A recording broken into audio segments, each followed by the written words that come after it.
Twelfth class की ही बात क्यों की? पास सेवन्थ क्लास होती है, एट्थ क्लास होती है, नाइन्थ होती है। और आज के इस वीडियो में हम बात करने वाले हैं 3 ऐसी गलतियों के बारे में जो मैंने अपनी ट्वेल्थ क्लास के अंदर किए थे।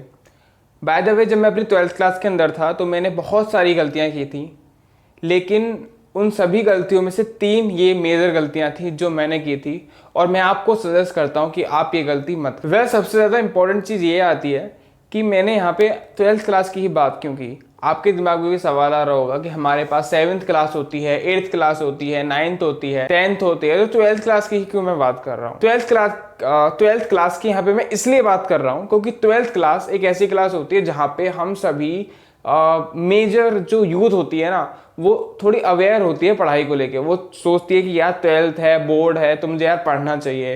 बाय द वे, अगर मैं आपको अपनी स्टोरी बताऊं तो मैं जब अपनी सेवन्थ क्लास में था तो मेरा ग्राफ ठीक था, मैं पढ़ाई में अच्छा था सेवन्थ क्लास तक। लेकिन जब मैं एट्थ में आने लग गया, नाइन्थ में, टेंथ में, तब मेरा ग्राफ धीरे धीरे डाउन होने लग गया, क्योंकि उस टाइम पे मेरा पढ़ाई पे फोकस इतना नहीं था। मैं पढ़ाई पे ज़्यादा ध्यान नहीं दिया करता था, मैं सिंपल रहा करता था। ठीक है, पास हो गए, नॉर्मल अच्छी परसेंटेज आ गई, बस इतना ही। बाकी जब मैं अपनी टेंथ में आया तब मैं थोड़ा सा अवेयर हुआ इन चीज़ों को लेकर कि यार नहीं यार, बोर्ड एग्जाम है, पढ़ाई करनी है। ठीक है, टेंथ के बाद 11th में गया। 11th में आपको तो पता है 11th में क्या होता है। 11th में हम सिंपल ही सोचते हैं यार टेंथ अभी बोर्ड तो किया है, अभी 11th में आए हैं, थोड़ा सा एंजॉय करते हैं। फिर उसके बाद मैं 12th में आया। 12th में मैं काफ़ी ज़्यादा अवेयर हुआ। मेरा कंपटीशन था अपने साथ के, अपने फ्रेंड्स के साथ, अपने क्लासमेट्स के साथ, मेरा काफ़ी अच्छा कंपटीशन था। तो मेरा बहुत ज़्यादा मैं सीरियस था अपने 12th को लेके। तो जब हम कहते हैं ना, जब हम किसी चीज़ में बूम करना स्टार्ट करते हैं, जैसे मैंने बताया मेरा ग्राफ डाउन था, फिर जैसे जैसे हम कभी कभी किसी भी चीज़ में, किसी भी फील्ड में, हम जब ग्राफ को ऊपर ले जाने के बारे में सोचते हैं ना, तब हमेशा यही होता है कि हम कुछ ना कुछ गलतियां करते हैं, हम कहीं ना कहीं मिस्टेक्स करते हैं, और थोड़ा बहुत हम लैक भी करते हैं। ठीक है, तो ये 3 मेजर गलतियां बहुत सारी की थी मैंने, लेकिन 3 मेजर गलतियां जो मैंने अपने 12th क्लास के अंदर की थी, वो मैं आपके साथ शेयर करना चाहता हूँ। पहली गलती मेरी ये थी कि मैंने अपना पूरा सिलेबस, 12th क्लास का जो पूरा सिलेबस होता है, वो मैंने पूरा रीड नहीं किया था।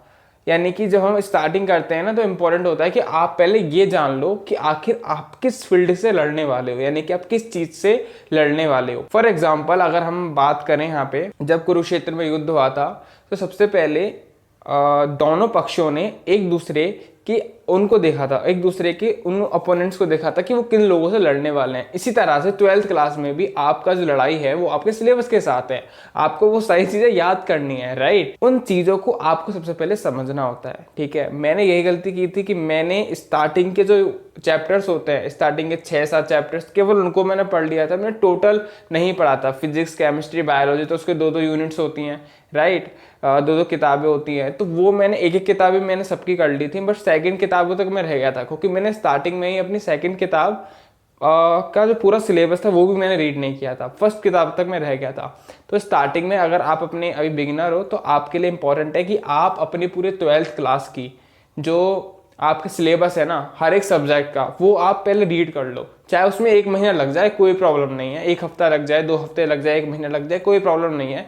लेकिन उससे क्या होगा, आपका बेस तैयार हो जाएगा। आपको पता चल जाएगा कि हाँ, मेरे बोर्ड के लिए ये चीज़ मेरे लिए ज़रूरी है, ये चीज़ मेरे लिए ज़रूरी नहीं है, लेकिन मैं फिर भी इसको पढ़ूंगा क्योंकि मेरे पास टाइम है। ठीक है, जब आप अपनी पहली गलती को सॉल्व कर लोगे ना, तब आपको लगेगा कि हाँ यार, मज़ा आ गया।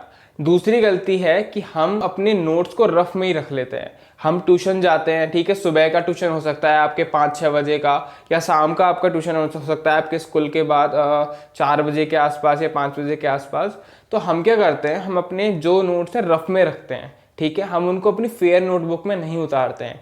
सबसे बड़ी गलती हम यही करते हैं। रफ में क्या होता है, रफ आप कौन सी यूज़ करते हो?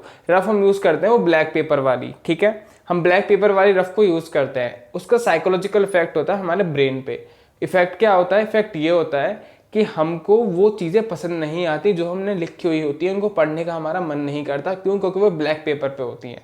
ठीक है, हमको क्या करना है, जो भी हमने रफ पे लिखा हुआ है वो हम अफेयर पे लिखेंगे। ठीक है, क्या होगा यार, ज़्यादा से ज़्यादा थोड़ा टाइम ही तो लगेगा, बट आप खुद सोचो, जो आपने पहले लिखा हुआ है, जब उसको खुद दोबारा लिखोगे तो आपका रिवीजन भी तो होगा, राइट। जब आपका रिवीजन होगा तब आपको आपका जो कैप्टिवेशन पावर है वो भी तो इंक्रीज होगा, राइट। तो आपको ये गलती नहीं करनी है। आपको अपने सारे नोट्स आपको फेयर नोटबुक में रखने हैं, ना कि आपको अपने सारे नोट्स रफ नोटबुक के अंदर रखने हैं। रफ नोटबुक के अंदर रखो, कोई प्रॉब्लम नहीं है, बट उसको फेयर में भी उतारो। बेटर ये होगा, अगर आपको टाइम सेव करना है तो आप जहाँ भी आप ट्यूशन पढ़ने जा रहे हो, आप वहीं पे फेयर नोटबुक में डायरेक्ट आप वहीं ले जाओ और वहीं पे डायरेक्ट उतारने लगो। थोड़े बहुत मिस्टेक्स होंगी, बट धीरे धीरे जैसे जैसे आप लिखते चले जाओगे आपकी स्पीड बढ़ेगी और आप गलतियां भी कम करोगे। यानी कि जो हम खिचड़ पिचड़ कर देते हैं ना, वो फिर हम नहीं करेंगे। तीसरी गलती जो हम करते हैं वो आती है रिवीजन के साथ। ये हर एक टीचर बोलता है, हर एक कोच बोलता है, हर एक स्टूडेंट, आपके सीनियर्स भी आपको यही बोलते होंगे कि भाई रिवीजन करना बहुत इंपॉर्टेंट है, क्योंकि उनके टाइम में भी उन्होंने यही गलती की थी। Revision is very important, right. अगर आप रिवीजन नहीं करोगे तो फिर हो सकता है जो आपने पढ़ा हुआ होता है वो आप भूल जाओगे, ठीक है। आने वाली कुछ वीडियो में रिवीजन के ऊपर भी मैं बात करने वाला हूँ कि रिवीजन कैसे करना है, किस तरीके से रिवीजन किया जाता है किसी भी बुक को पढ़ने के लिए, ना कि केवल अपनी 12th क्लास। किसी भी बुक को आपको पढ़ना है, बिकॉज रिवीजन नहीं करेंगे, रिवाइज नहीं करेंगे तो आप किसी भी एग्जाम को क्रैक नहीं कर सकते। आप किसी भी आपके जैसे बोर्ड्स हैं, आप बोर्ड्स को भी क्रैक नहीं कर सकते, राइट। तो इन 3 मिस्टेक्स का ध्यान रखना, इन 3 मिस्टेक्स को मत करना, ठीक है, क्योंकि मैंने की थी ये 3 मिस्टेक्स। तो मिलते हैं फिर अगले वीडियो में, तब तक के लिए ऑल द बेस्ट।